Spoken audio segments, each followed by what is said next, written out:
with a lot of the young Campionites, who always speak so highly about his humour and his generosity and the breadth and depth of his knowledge. So I'd like to invite John up to speak on Hilaire Belloc as a comical companion.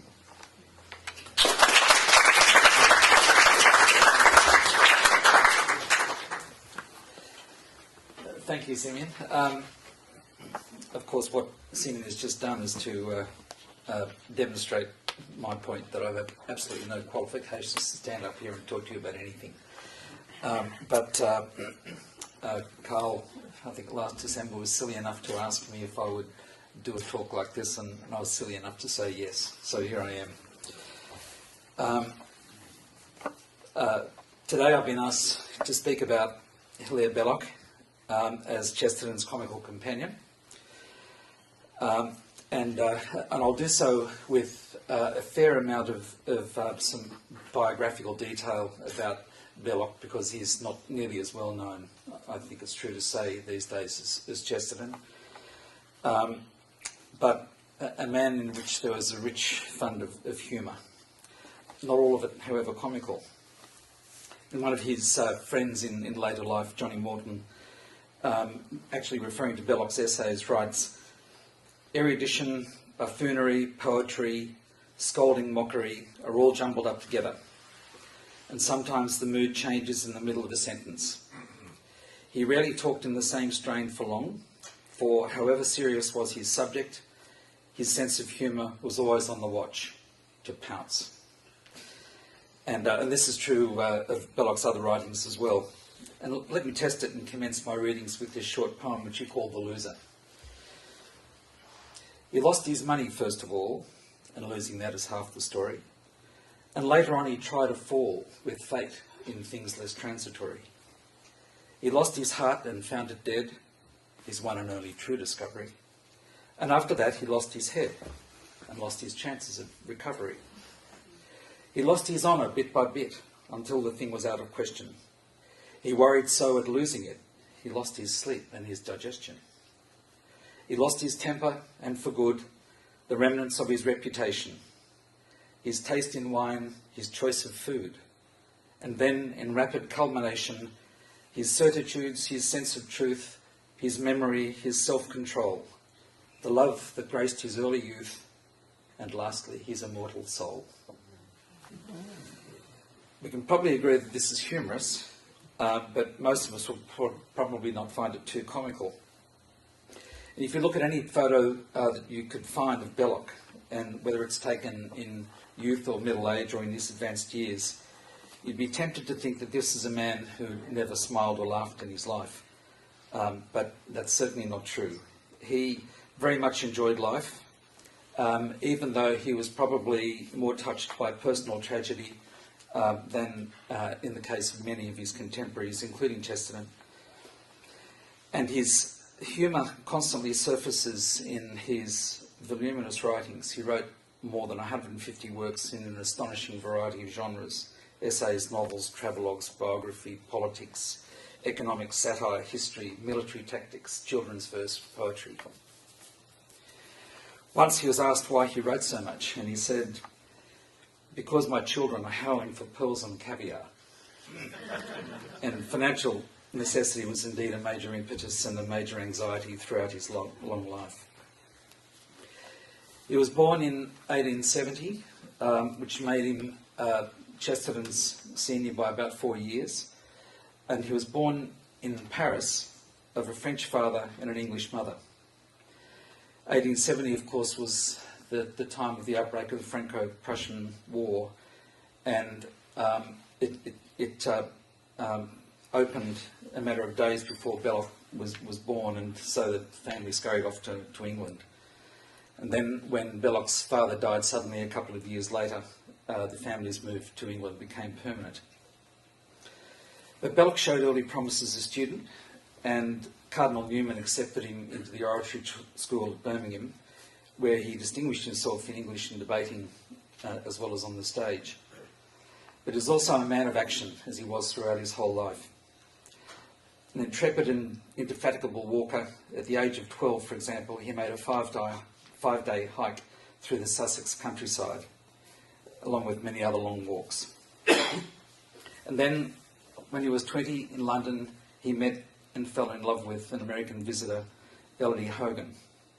And so he decided to follow her to the US, selling all his prize books to finance the passage, and then making money for the train fare across the American continent by gambling and selling his drawings. He arrives in San Francisco and was sent packing by Elodie's mother, and he made the long trek back home again. Belloc then impetuously decided that military service in the French army was for him. And of course, being born in France, he was a French citizen, not a British citizen, English citizen. But he also admired the French military tradition, so, and no doubt also seeking to impress Elodie Hogan, with whom he remained in contact. He enlisted in 1891 and joined an artillery regiment based in the garrison town of Toul. But it did prove to him that he was a foreigner in France. He was an Englishman and with a French father, rather than a Frenchman with an English mother. So he returned home, and what he realised was now home in England, and decided to try for admission to Oxford University. And he was accepted by Bailey. Did you pronounce that Bailey College? Yeah. And he went up in 1893 with a history scholarship, and he made very quickly an outstanding name for himself as an orator and debater. And he was elected in the following year as president of the Oxford Union. He gained first-class honours, but failed in his attempt to win a fellowship at All Souls College. And this disappointment, which he blamed on anti-Catholic bigotry, it is said that he irritated his examiners by placing a small statuette of Our Lady on his desk when he was sitting his exam. But this feeling of resentment remained with him for the rest of his life. But if he had succeeded, then certainly All Souls would have had a wonderful history professor, but we would not have had our Belloc. And despite the rollicking good times in the Union dining hall, Belloc never forgot his Elodie Hogan. And then in 1896 he returned to the United States to woo her. This time he broke down his future mother-in-law's resistance, and they married in Napa. Then carving out a career became a pressing necessity, but at what? Initially, Belloc published some verse, which he loved, but he quickly realised that he was not going to make a living out of poetry. So the mainstay for his income at that time was lecturing, supplemented by private coaching.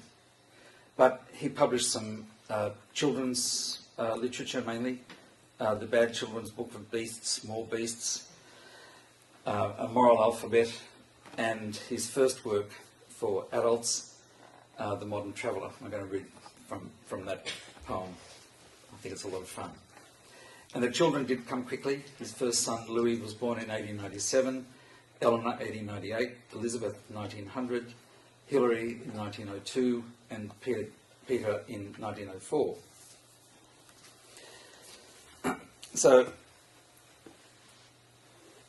Belloc's first substantial work for adults was The Modern Traveller. And he was only 28 years old when he wrote it. But it's a mature and amusing narrative verse satire, which recounts from the perspective of the narrator, one Mr. Reuter, an expedition undertaken by himself and two other speculators and swindlers to Africa. They were making for Timbuktu. The other two of the three, Commander Sin and Captain Blood, lose their lives during the expedition. And Reuter first describes to a journalist getting his story Henry Sin, the commander, and then in somewhat harsher terms, Captain Blood, the leader of the expedition. Belloc writes, "Now William Blood, or as I still affectionately call him, Bill." Now, the poem is 1,200 lines long, and on numerous occasions, Reuter, the narrator, refers to the captain or Blood, occasionally William, but not on one single occasion in those 1,200 lines does he call him Bill. So anyway, he was of a different stamp, one who, in other ages born, had turned to strengthen and adorn the senate or the camp. But fortune, jealous and austere, had marked him for a great career of more congenial kind, a sort of modern buccaneer, commercial and refined. Like all great men, his chief affairs were buying stocks and selling shares. He occupied his mind in buying them by day from men who needed ready cash, and then, at evening, selling them again to those with whom he dined.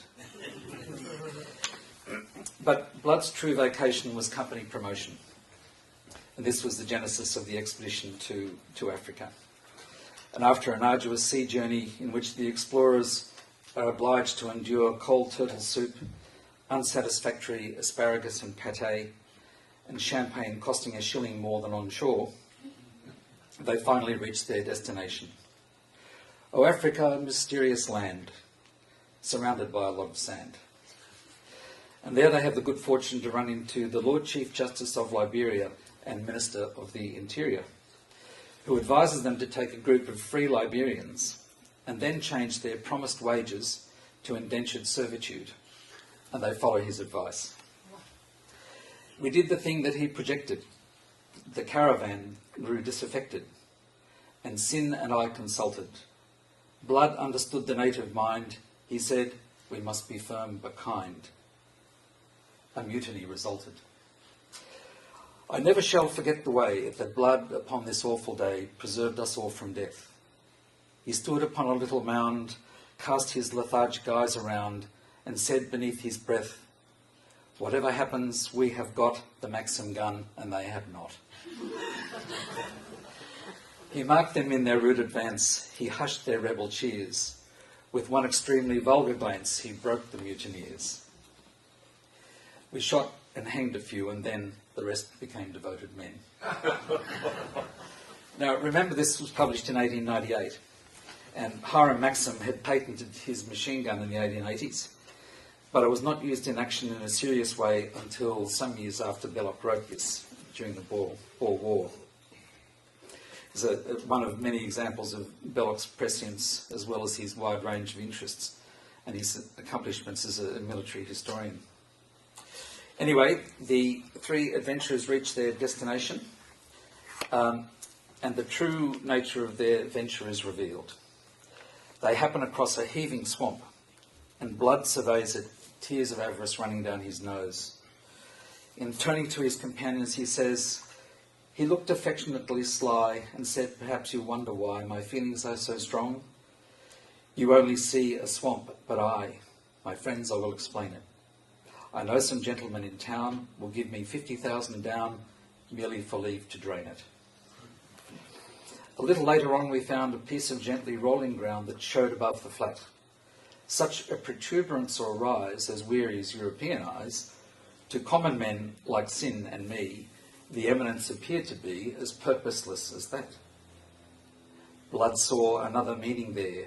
He turned with a portentous glare and shouted for the native name. The black interpreter in shame replied, the native name, I fear, is something signifying mud. Then, with the gay bravado that suits your jolly pioneer, in his prospectus, Captain Blood baptized it El Dorado.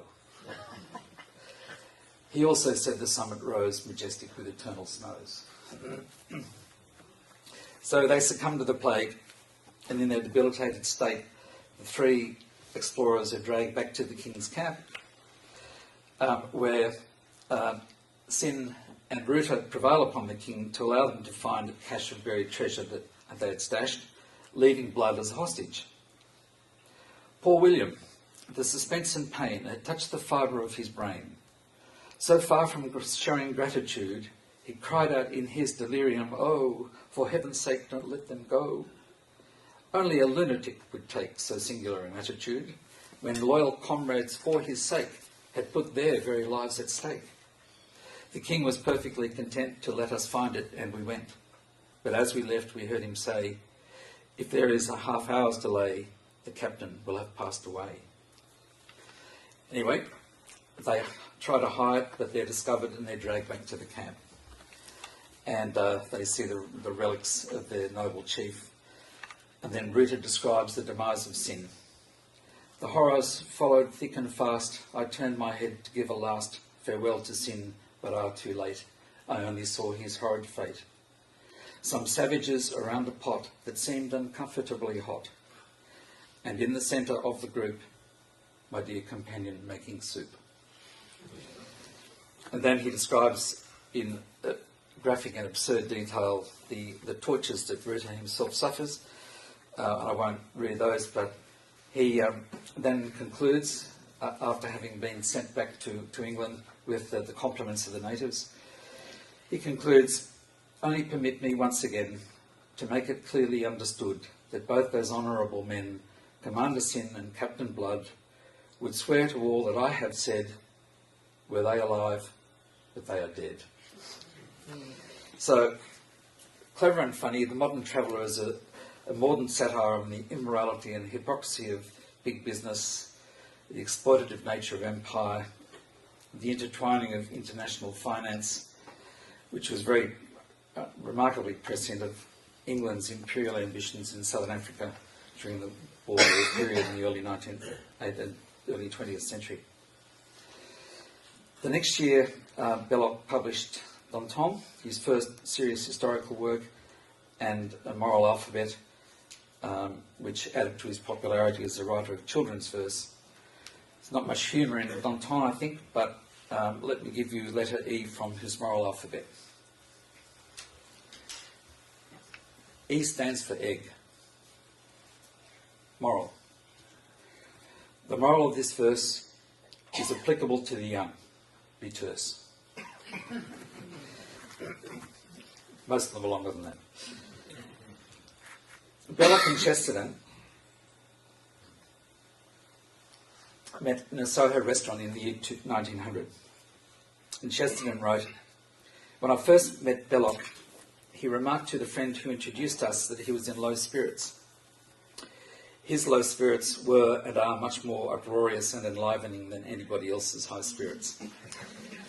He talked into the night and left behind in it a glowing track of good things. And notice that GK says that he, Belloc, talked into the night. He was a great talker. And there commenced a solid and enduring friendship between the two, and a great mutual admiration. Perhaps the friendship was not as close as some suppose, particularly having regard to the popular imagination of the twiform beast, the Chester Belloc. And indeed, it seems that in temperament and talents, Belloc was closer to Cecil Chesterton, Gilbert's brother, than to Gilbert himself. However, Belloc's friendship with GK was closer, I think, than others suppose. Each dedicated books to the other. GK was godfather to Belloc's son Peter, whose second name was Gilbert. And the Bellocs and the Chestertons were frequent visitors at each other's home. And Elodie and Francis were in particular great friends. But it's probably going too far to say, as has one commentator, that they were two buttocks of one bum.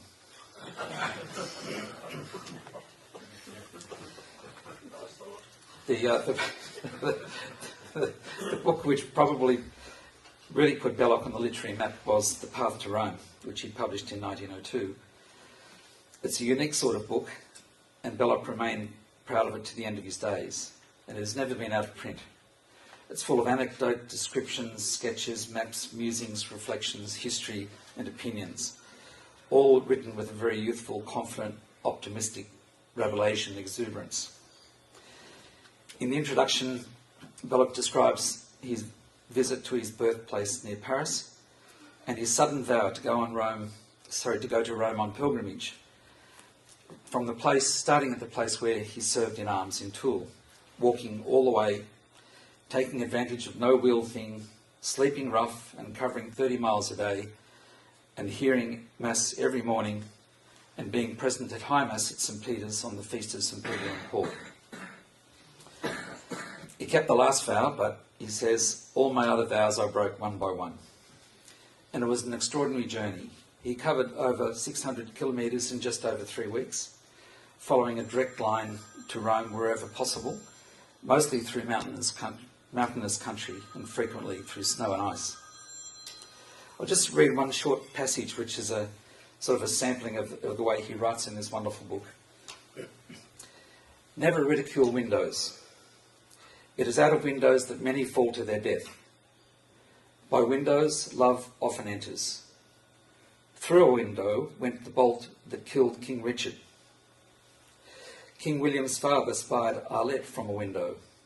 I've looked through it myself, but not a soul did I see washing below. When a mob would rule England, it breaks windows. And when a patriot would save her, he taxes them.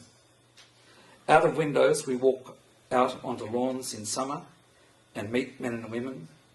And in winter, windows are drums to splendid music of storms that makes us feel so masterly round our fires. The windows of the great cathedrals are all their meaning. But for windows, we should have to go out of doors to see daylight. After the sun, which they serve, I know of nothing so beneficent as windows. Fie upon the ungrateful man that has no window god in his house, and thinks himself too great a philosopher to bow down to windows. May he live in a place without windows for a while to teach him the value of windows. As for me, I will keep up the high worship of windows till I come to the windowless grave. Talk to me of windows. Belloc, as said, was a man of action. And in 1904, he decided on a political career.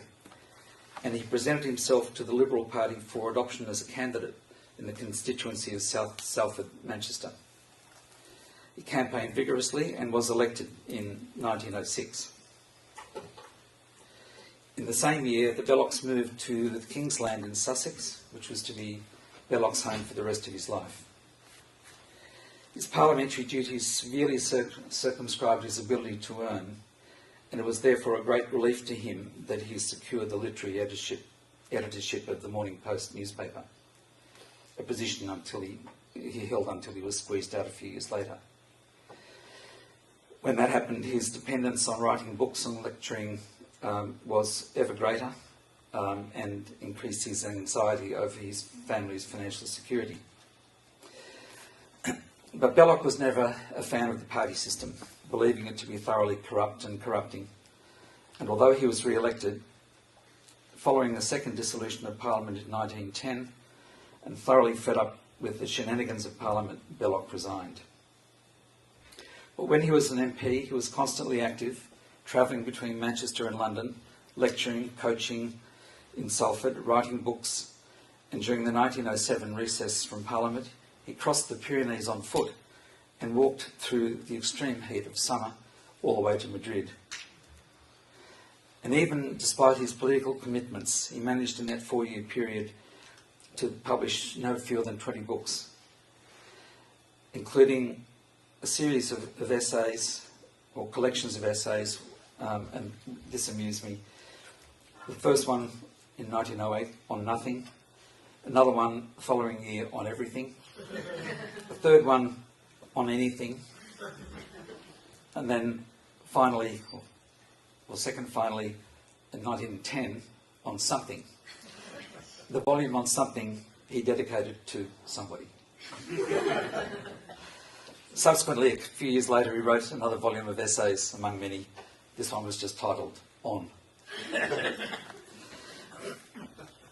In 1911, Cecil Chesterton and Belloc founded the Eyewitness, and Belloc was the editor initially. But he was not an actual editor. He was not good at it, didn't like it, and so he laid that aside and resigned in favour of Cecil in the following year. And at that time, the Marconi scandal erupted with insider trading accusations and engulfing Cecil Chesterton in an action for criminal libel by Sir Godfrey Isaacs, which did a lot of damage to Cecil Chesterton's reputation. And in the meantime, Belloc was writing at a furious pace. History, novels, essays, his famous work, The Servile State, and many walking tours of France and Germany, including reviewing the sites of all but two of Napoleon's battles. In 1913, a good friend, George Wyndham, died, and then far more distressingly, in February 1914, his beloved wife Elodie died after a short illness, leaving Belloc a widower with 5 young children.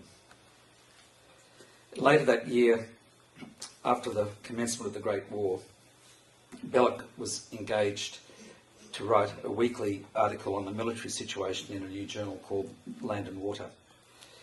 These articles initially enhanced Belloc's reputation as a military historian, although some of the lustre of that reputation was lost by over-optimistic predictions about the outcome of the war.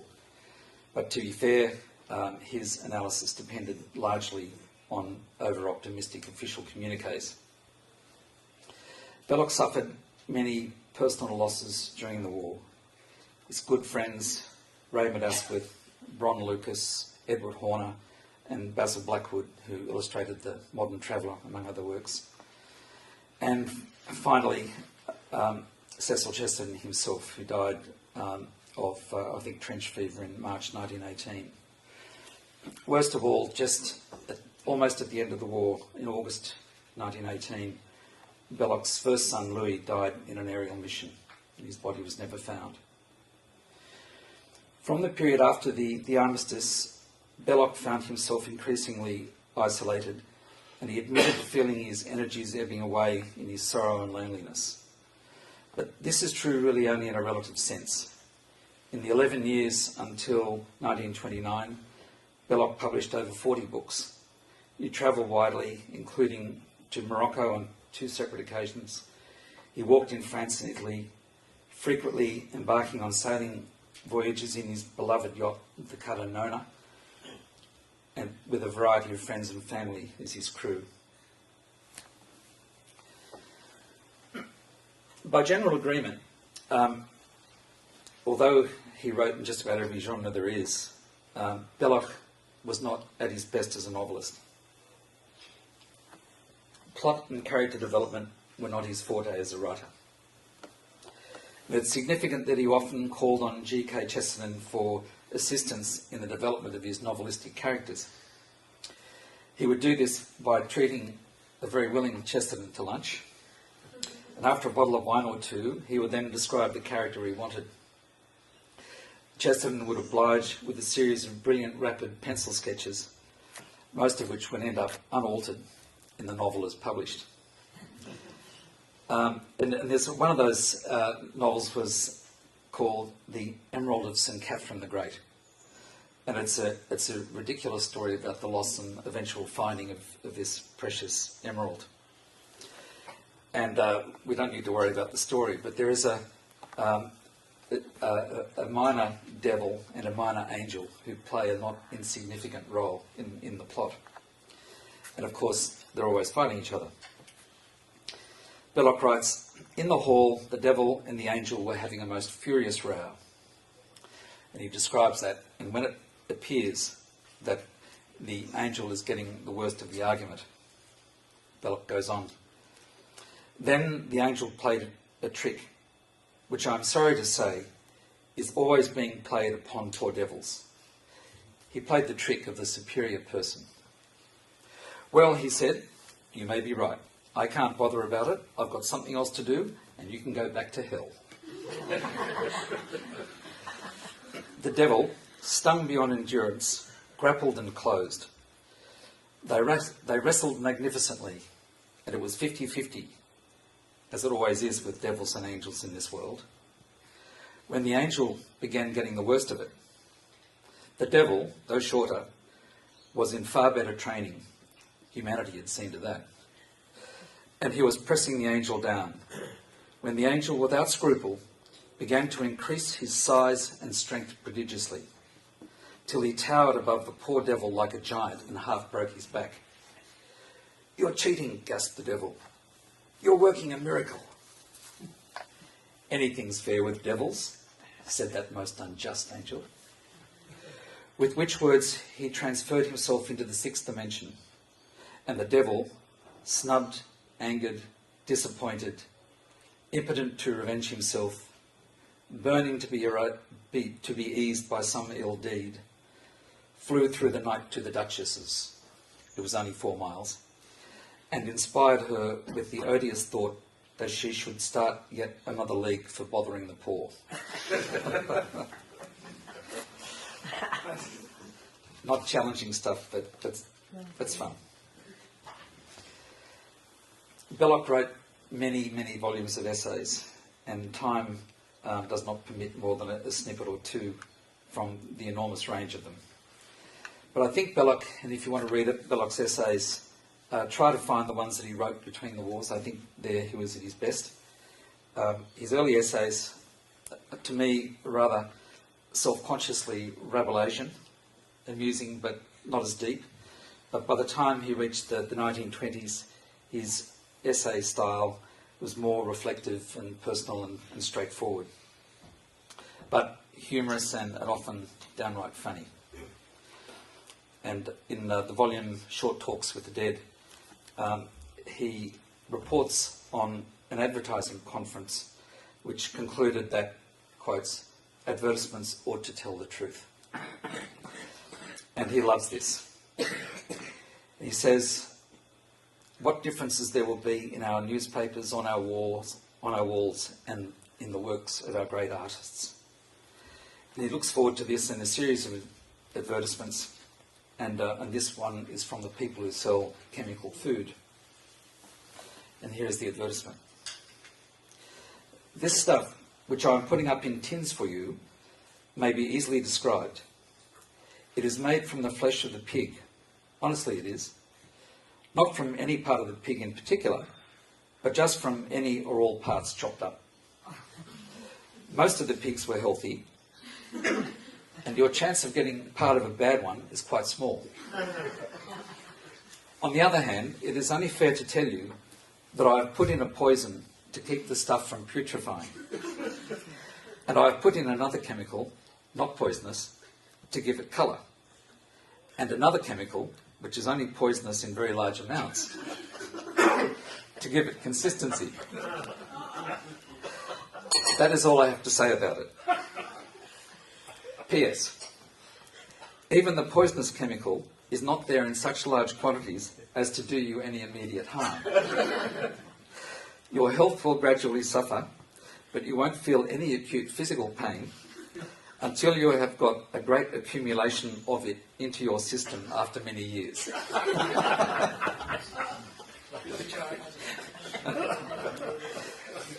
And possibly my favourite collection of his essays is in A Conversation with an Angel, which he wrote or published in 1928.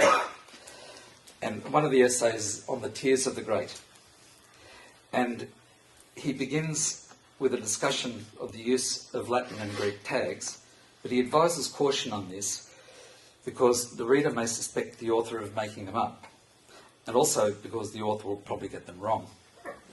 He says, but this is not so with William Shakespeare. You may quote from Shakespeare anything you like, and it will always pass muster, however bad or commonplace or silly or profound. Was it not in this very spirit that I quoted a sham couplet of his, entirely of my own invention? Swift to your charges, naught was ever done, unless at some time it were first begun. William did not write this, but he might have. It is just like him, it is true, and not worth telling, and it rhymes. And then he proceeds to catalogue a variety of famous people who have wept, passing from classical and scriptural characters to historical figures. Cromwell was perpetually bursting into tears. He sniffed and rubbed his eyes to see Charles the King with his children. Tears rolled down his cheeks in prayer and again in domestic bereavement. He was one of the great cries of history, an unfailing and repetitive, as it were, chain weeper. The second of the noble Hanoverians, whom I suppose I may call a great man, for he was of Nordic stock and reasonably rich, cried when his wife died. Dr. Johnson at the memory of his mother, Pitt the younger upon the news of Austerlitz and under the effects of port, Macaulay, I am told, at the discovery of Stumacek, Alfred Lord Tennyson, laureate, wept, or at least allowed tears to gather in his eyes, at the prospect of stubble in the English countryside. Carlyle wept when he thought of his wife after her death, and his wife when she thought of Carlyle before it. Louis XVI wept because he was henpecked, and Louis XV because he had no such luck. But Louis XVIII, if he wept at all, wept only through the excruciating agony of the gout.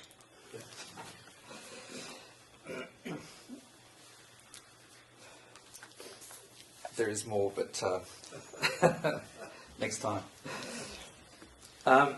Belloc, of course, was a fierce controversialist and a champion of the Catholic faith in England at a time when that was not popular. As he once wrote to a friend, "I'm a writer, a biter, and a fighter." And the truth of this, H.G. Wells found out in a famous controversy involving Wells's outline of history.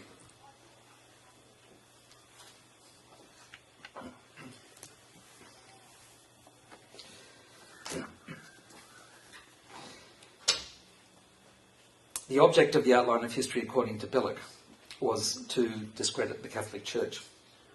And this seems a fair judgment. I have at home a pamphlet that was written by Wells in 1943 and published by Penguin, called Crux Ansata. And the first chapter of this little pamphlet is, "Why do we not bomb Rome?" And he was serious. So Belloc wrote a pamphlet heavily criticising the outline, and Wells published a riposte titled "Mr. Belloc Objects."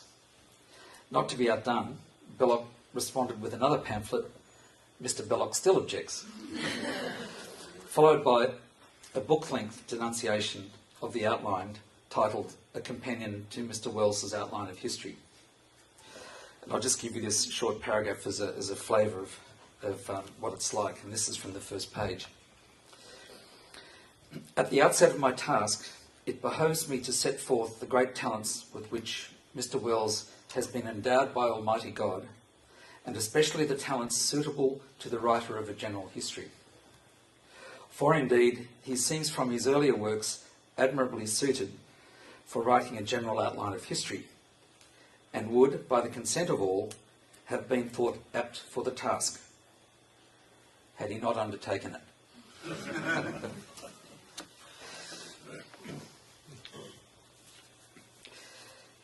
Despite all his activity in the period following World War I, Belloc was conscious of the fact that he was losing political relevance, but he aspired to remain current. He continued to travel, was granted an audience with Pope Pius XI, as he had previously with Pope Benedict XV, and some honours came his way. In 1920, Glasgow University conferred an honorary doctorate of laws upon him, and in 1929 he accepted the ribbon of an officer of the Légion d'honneur. But he did not accept appointment as a Knight of the Order of St Gregory, not wishing to be considered an official Catholic.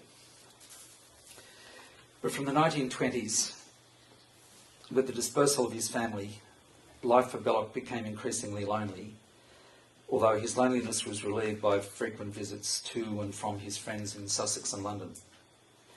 He lost further close friends, Philip Kershaw and John Phillimore in 24 and 26. And of course, another grievous loss was the death of GK himself in 1936, following which for a little while Belloc took over editorship of GK's weekly. Yet Belloc continued his amazing productivity through the 1930s. From the 30s until the outbreak of World War II, he published another 37 books: histories, essays, children's verse, serious verse, novels, religion and controversy. In 1937, he returned to the US to give a series of lectures at Fordham University, and while there had a private meeting with the President Franklin Delano Roosevelt. But by 1940, he was 70 and feeling his age, and he wrote to a friend, "It is all due to old age, which is, I do assure you, the most horrible, lingering and incurable disease ever pupped or carved. It's funny that the books lie so horribly about it. To read the books, one would think that old age was a lovely interlude between the pleasures of this life and the blaze of beatitude. The books represent old age seated in a fine, old, comfortable, dignified chair with venerable snowy locks and wise, fine, thoughtful eyes, a gentle but profound smile, and God knows what and all. But the reality is quite other. Old age is a tangle of disappointment, despair, doubt, dereliction, drooping, debt, and damnable deficiency, and everything else that starts with a D." So, although Belloc wrote half a dozen books in the 40s, he was by then largely a spent force, and he lived a quiet life at King's Land in Sussex, receiving visits from family and friends. The defeat of France was a heavy blow, but a far heavier blow was the death in action of his son Peter Gilbert in 1941. In 1943, Winston Churchill offered Belloc the companionship of honour, but knowing who else were the recipients of that honour, he politely declined. And then on 15th of July 1953, after a series of strokes, Belloc died a few days short of his 83rd birthday. I want to spend a little time, the time remaining, talking about Belloc in his rightful garden. Just before he married, he published a volume of verses and sonnets. One of them is stanzas written on Battersea Bridge and speaks of destiny and duty. And the last stanza reads, "England, to me that never have malingered, nor spoken falsely, nor your flattery used, nor even in my rightful garden lingered, what have you not refused?" At the time Belloc wrote this, the indications were that he wished to be known as a writer of verse. But he soon realised that he would not be able to make a living out of this, and he also understood that his life work was to be in the battleground of ideas. He accordingly deserted poetry, his rightful garden, for prose because, as he put it, one fights with prose. He knew also that he would need to be able to provide for his wife and the children to come, and the 5 of them, as I said, came quickly. All this he expressed in one of his sonnets. "Would that I had £300,000 invested in some strong security, a Midland country house with formal grounds, a townhouse and a house beside the sea, and one in Spain and one in Normandy, and friends innumerable at my call, and youth serene, and underneath it all, one steadfast, passionate flame to nurture me. Then would I chuck for good my stinking trade of writing tosh at 1 6 a quire, and soar like young Bellerophon arrayed, high to the filmy heavens of my desire. But that's all over. Here's the world again. Bring me the blotter, fill the fountain pen." Belloc made no secret of his hope that his verse, if nothing else, would survive him. But he did not take this too seriously, quoting a poet who, asked if he expected his verse to win him enduring fame, replied, "I shall have as much fame as a dead man wants." Time forbids now more than a tiny sampling of Belloc's verse, which demonstrates his rich sense of humour. And I was going to give you one of his sonnets, but I'll just give you a few of his epigrams. And his style, his clean and spare English writing style, lent itself very well to epigrams, and his exactitude of expression and his felicity with verse. on hygiene. Of old, when folk lay sick and sorely tried, the doctors gave them physic and they died. But here's a happier age, for now we know both how to make men sick and keep them so. This is the epitaph on the favourite dog of a politician. Here lies a dog. May every dog that lies... here lies a dog. May every dog that dies lie in security as this dog lies. And then the epitaph on the politician himself. Here richly, with ridiculous display, the politician's corpse was laid away, while all of his acquaintance sneered and slanged. I wept, for I had longed to see him hanged. And I told you before about Belloc's thoughts about the party system and government. And here's one on a general election. The accursed power which stands on privilege and goes with women and champagne and bridge broke, and democracy resumed her reign, which goes with bridge and women and champagne. And this one which he would frequently recite to his friends, titled Fatigue. I'm tired of love, I'm still more tired of rhyme, but money gives me pleasure all the time. And finally, perhaps one of his most famous and finest, and it's the complete answer to pacifism. Pale Ebenezer thought it wrong to fight, but Roaring Bill, who killed him, thought it right.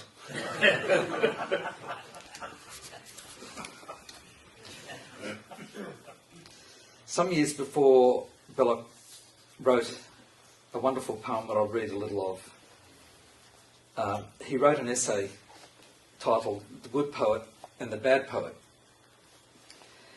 And it begins, once there was a poet who wrote such beautiful poetry that he became immensely rich and built a large house of red brick in Fitzjohn's Avenue, Hampstead, where he lived surrounded by his friends, the good architect, the good painter, and a few others of the same sort, who had, like himself, made gigantic fortunes by their excellence in their respective arts. That's how it works, isn't it, Steve? Eventually rich is suddenly... He's certainly looking $1 million, don't you think? Indisputable. So the good poet, arriving home in his Rolls Royce, runs over a man lying in the snow who turns out to be the bad poet, and feels obliged to take him in, charitably allowing him to recuperate in the garage. Now, it happened that the next day the good poet was hosting a dinner, and having learned the bad poet's occupation, called him in from the kitchen and invited him to recite some of his poetry. Whereupon the bad poet begins to recite what we know is Belloc's heroic poem in praise of wine. The good poet impatiently interrupts him with a dismissive comment and asks for a patch out of the middle. The bad poet tries a few more lines, but the good poet interrupts him again and demands just the very end. The bad poet, having recited the concluding lines, the good poet dismisses the poem as very bad indeed, and taking a magnificently bound volume of his own poetry from a shelf, reads the only poem in it. And it's this. Wine exercises a peculiar charm, but taken in excess does grievous harm. And then sits down. The bad poet is dismissed, only to die on his way downstairs, spoiling the party. And the last paragraph of the essay, or the short story, is Belloc editorialising. The moral of this is, if you can't write good verse, don't write any at all. So let's now, and I'll finish with reading some of the verse of that bad poet, which we know as Belloc himself. And it starts in a grand conventional way. To exalt, enthrone, establish and defend, to welcome home mankind's mysterious friend, Wine, true begetter of all arts that be. Wine, privilege of the completely free. Wine, the recorder. Wine, the sagely strong. Wine, bright avenger of sly dealing wrong. Awake, Ausonian muse, and sing the vineyard song. Very conventional, and this is what the bad poet read out. And you can sort of get the good poet's point. Then he describes, Belloc does, he describes the arrival of the grapevine from Persia, and it's spread throughout Italy. And he talks about, and it's spread throughout Europe, and he talks here about Italy. The vines, the conquering vines, and the vine breathes, her savour through the upland empty heaths of treeless wastes. The vines have come to where the dark Pelasgian steep defends the lair of the wolf's hiding. To the empty fields by Alphutus, the dry campaign that yields no harvest for the husbandman, but now shall bear a nobler foison than the plough. To where, festooned among tall elm trees, tendrils are mirrored in Turanian seas. Again, branded conventional. But then there is a sudden shift.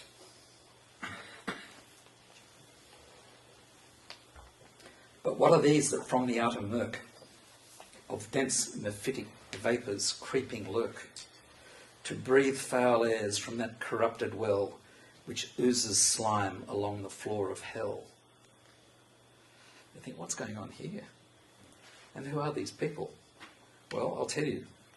They're the teetotaler water drinkers. A primal doom, inexorable wise, permitted, ordered, even these to rise.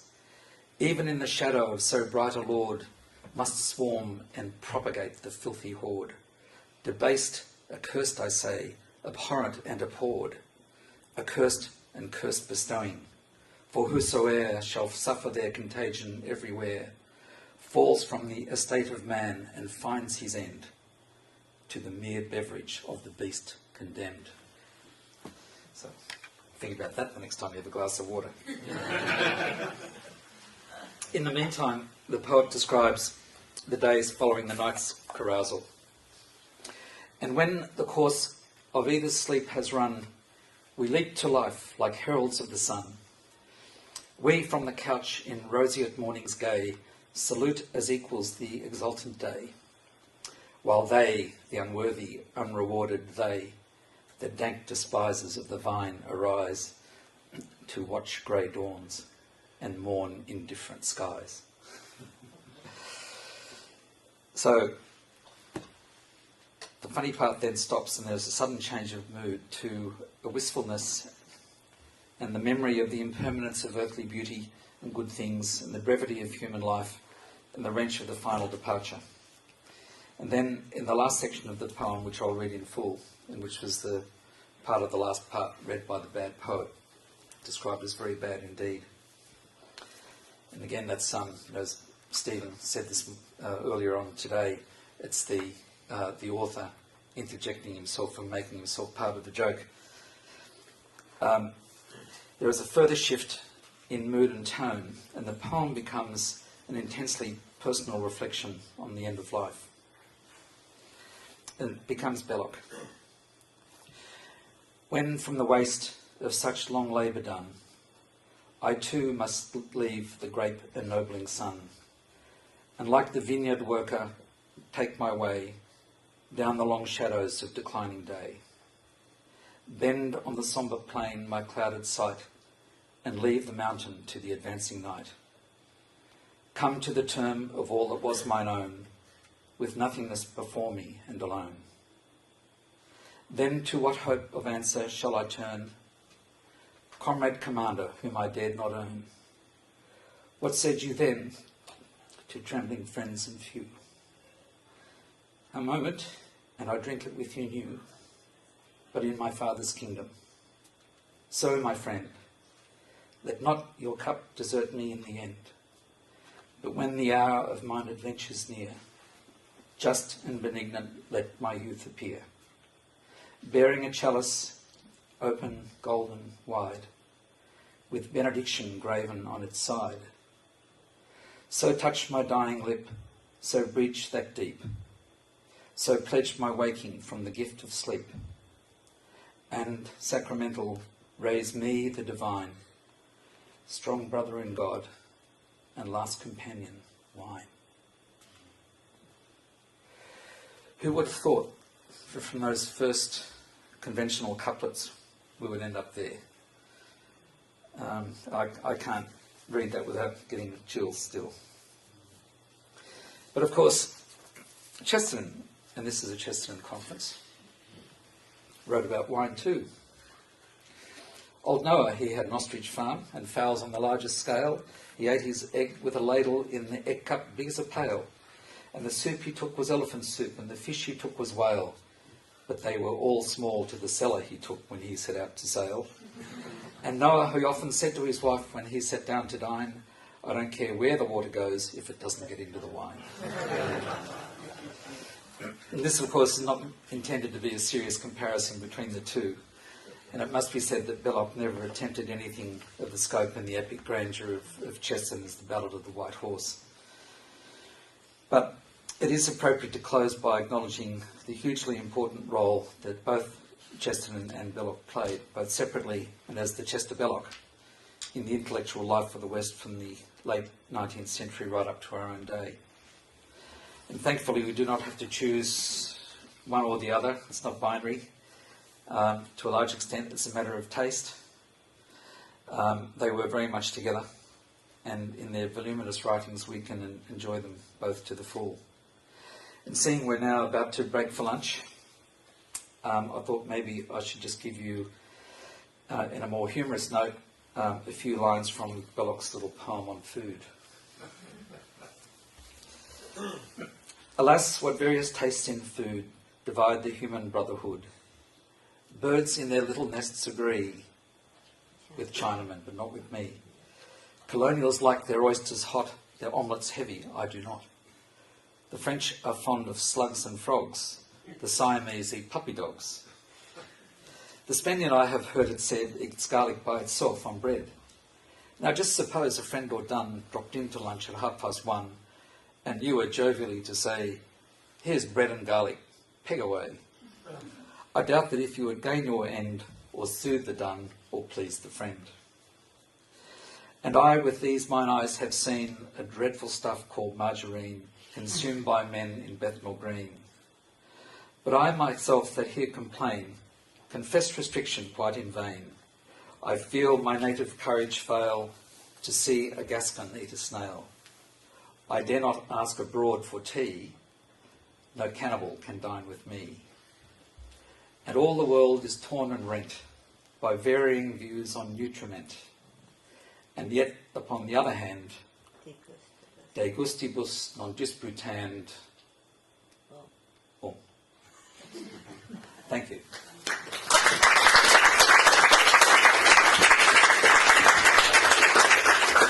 Thank you very much, John, for that very fine paper, which, especially for anyone like me who doesn't know much about Belloc, was absolutely fascinating. So I think we've got time for a few questions. I thought It is one. We've got time. I think I've successfully run myself out of time for a question. We've got time for one question. And if not, we still have the panel discussion at the end of no questions at the moment? Okay, I think it's time for lunch. Pass on to Darla. Thanks very much. Thank you, John. Thank you, John, very much. And,